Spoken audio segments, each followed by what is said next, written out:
National research forum কর্তৃক আয়োজিত আজকের এই সাংবাদিক সম্মেলনে আমি চিফ রিসার্চ ফোরামের chief coordinator professor doctor G M Shafiqur Rahman. আমরা গত 5 তারিখে 5ই ডিসেম্বর আমরা একটা সার্ভে করেছি রাজশাহী সদর 2 আসনকে নিয়ে তাই আজকে এই সাংবাদিক সম্মেলন অনুষ্ঠানে আমার কোশ্চেনের মধ্যে অনেকগুলো প্রশ্ন ছিল, তার মধ্যে আমরা কিছু চুম্বক অংশগুলো নিয়ে আমরা এখানে কাজ করেছি, সেটা আপনাদের উপস্থাপন করব। তার আগে আমরা স্যাম্পলিং প্রসিডিউরটা সম্পর্কে অবগত করছি আপনাদেরকে। এইখানে আমরা স্ট্র্যাটিফাইড র্যান্ডম স্যাম্পলিং প্রসিডিউর মাধ্যমে আমরা ডাটা কালেকশন করেছি।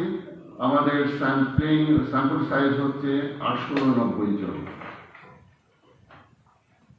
এখানে যে স্ট্যাটাগুলো ভাগ করা হয়েছে সেই স্ট্যাটাগুলো হচ্ছে প্রথমে রাজশাহী সদর 2 আসনে 30টা ওয়ার্ড আছে, প্রত্যেকটা ওয়ার্ডের ফোল্ডার আছে, ফোল্ডার নেমস এখানে দেখানো হয়েছে। ভোট সেন্টার, প্রত্যেকটা ভোট সেন্টার থেকে আমরা যে আমাদের এখানে যে ভোটার লিস্ট আছে সেই লিস্ট অনুযায়ী সেখান থেকে তাদের নাম ঠিকানা সংগ্রহ করে সেই ভোটারদের কাছে যে আমরা তাদের কাছে তথ্যগুলো নিয়ে আসছি। সেই তথ্য আমরা এখানে যে কয়েকটা মূল বিষয় উপস্থাপন করব, সেই উপস্থাপিত বিষয়গুলো হচ্ছে বয়স, তারপরে লিঙ্গ। বয়সটা হচ্ছে আমরা 36 পরবর্তী বয়সটাকে 2 ভাগে ভাগ করেছি, একটা 18 থেকে 35 আর 36 থেকে তার বেশি। তো এখানে 36 থেকে 35 36.5%, আর 18 থেকে 35 আর 36 থেকে তার বেশি তার ততোধ্য ছিল 63.5। পুরুষের সংখ্যা ছিল 51.6% এবং নারীর সংখ্যা ছিল 48.4%। কিন্তু শিক্ষকতা অনুযায়ী নিরক্ষর ছিল 27.8%, প্রাথমিক শিক্ষায় শিক্ষিত ছিল 33%, মাধ্যমিক শিক্ষায় শিক্ষিত ছিল 14.8%, উচ্চ মাধ্যমিক এবং ততোধ্য ছিল 20%, এবং অনেকে উত্তর দেয়নি, এরকম 4.4%। নির্বাচনের সুষ্ঠু পরিবেশ আছে কি নাই বর্তমান প্রেক্ষাপট অনুযায়ী তার সেই একটা প্রশ্ন ছিল। তার পক্ষে উত্তর দিয়েছে 85.5%, না উত্তর দিয়েছে 11.7%, এবং সিদ্ধান্ত দেয়নি এরকম ছিল 2%, 8%। ভোটে তারা ভোট দেবে কিনা সেই একটা প্রশ্ন ছিল। হ্যাঁ পক্ষে ছিল, ভোট দিতে যাবে তার সংখ্যা ছিল 84.5%, ভোট দিতে যাবে না তারা বলেছে 3.1%।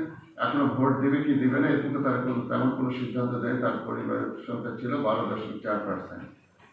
তারপরে ছিল জুলাই সনদ বাস্তবায়নের পক্ষে কেউ উত্তর দিয়েছে 67.9%, এবং নায়ের পক্ষে উত্তর দিয়েছে 5.6%।